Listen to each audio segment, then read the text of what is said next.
Okay. Yes, yo. Ito na yung pang-anim kong every other day na cardio tuwing hapon.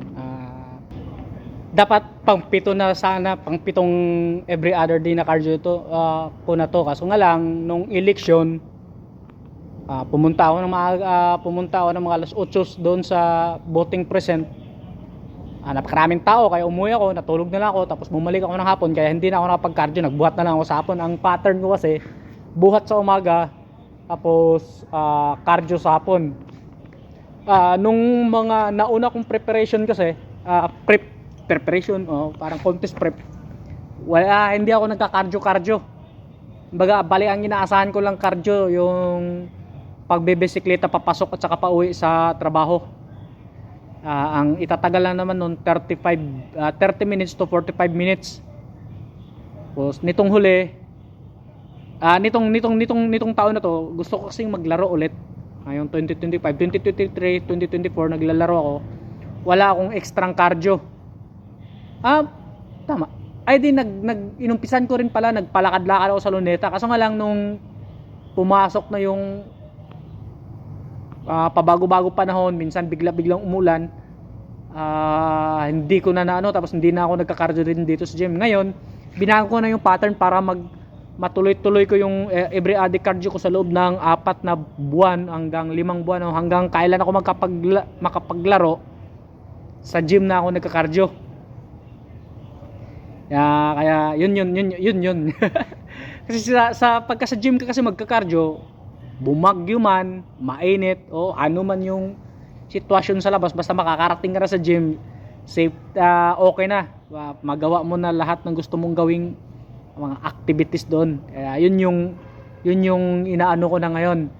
Kasi yun na nga, nagiging mayabang na ako ngayon eh. Kailangan kong higitan yung nagiging condition ko nung mga nakaraan kong competition. Kasi kung hindi ko higitan yun doon, parang paano ba? Hindi ko ano bang term? Ano magandang term? Hindi ko makikita kung ano pa ba talaga yung kayang maabot ng katawan ko. Ganun talaga 'yon. Dito naman sa, 'di ba kadalasang sinasabi ng mga loli natin na mga influencer, yung moderate na cardio, yung mabagal na cardio lang yung pang fat loss. Kung sobrang bilis, hindi na siya magiging fat loss. Parang ano na kasi siya, ang gagamitin daw na energy ng katawan natin yung galing sa carbs or galing sa mga kinakain natin, hindi yung reserved na fats. Kaya nung nag-umpisa ako, medyo nagatan ko rin ng bahagya yung ano ba tawag nito? Extension o treadmill? Ay, hindi naman to treadmill, parang nagkaangkang ako. Basta binigatan ko kasi, kaya nung starting binilisan ko para pag nakagalaw, nagtuloy-tuloy na yung paggalaw nung gulong, ay inadjustan ko pa nga kasi medyo pagod na eh. Kaya ganun yun. Kaya let's go.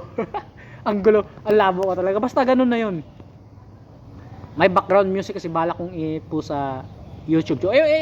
Pagka gusto nyo pa lang mag-like sa YouTube o like ito na may pa-flex pa parang may pasayo-sayo pa nga itong nalalaman nito eh.